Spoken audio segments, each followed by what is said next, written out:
a população brasileira ser, em sua maioria, urbana, uma significativa parcela dessa população vive em pequenas cidades e depende diretamente de atividades ligadas ao campo, a exemplo da agricultura, que fortalece o seu desenvolvimento.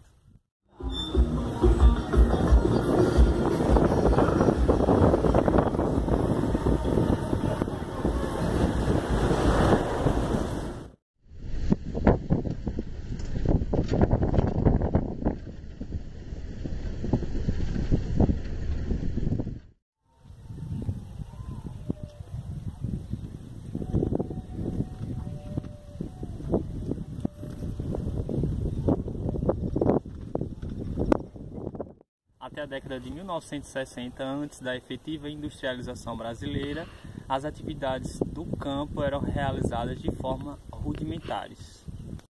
Contava com o grande emprego da mão de obra e o baixo uso de tecnologias.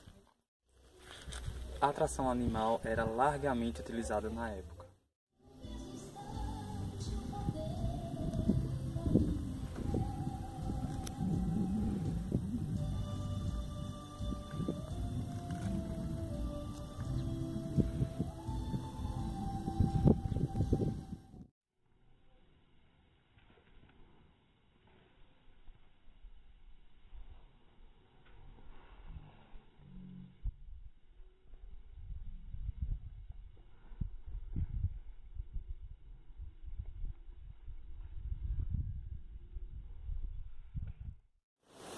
E em se tratando do meio rural, devemos frisar a estrutura fundiária brasileira. Como sabemos, a terra é um bem natural que deve cumprir também o seu papel social.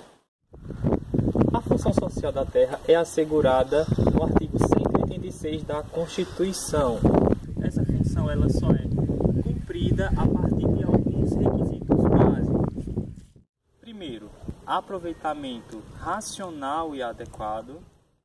O segundo trata-se da utilização dos recursos naturais disponíveis, mais a preservação do meio ambiente.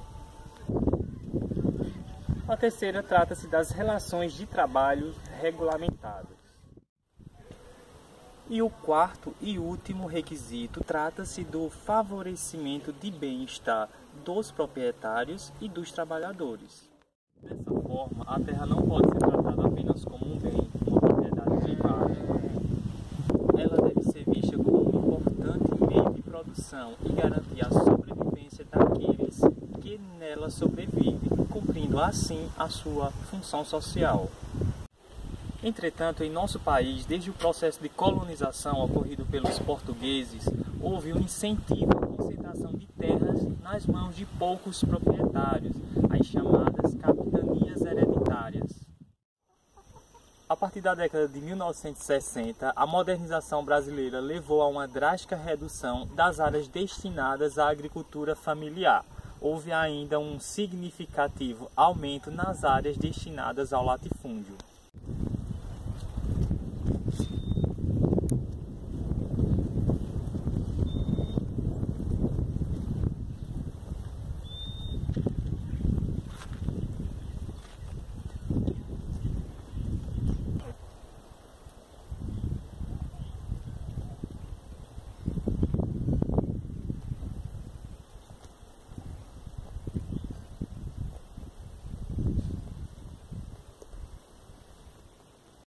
A maioria dos pequenos agricultores brasileiros no século passado não possuíam nenhum tipo de documentação de suas terras.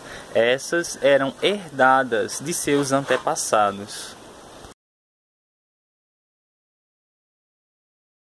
Trouxe consigo requisitos de pobreza e miséria e levou à grande concentração nas pequenas, médias e até grandes cidades.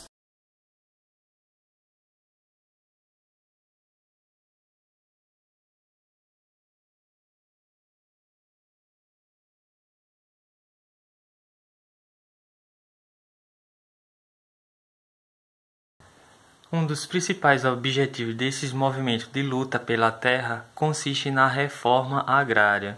Essa, por sua vez, trata-se da reorganização fundiária, ou seja, da divisão de maneira organizada da terra.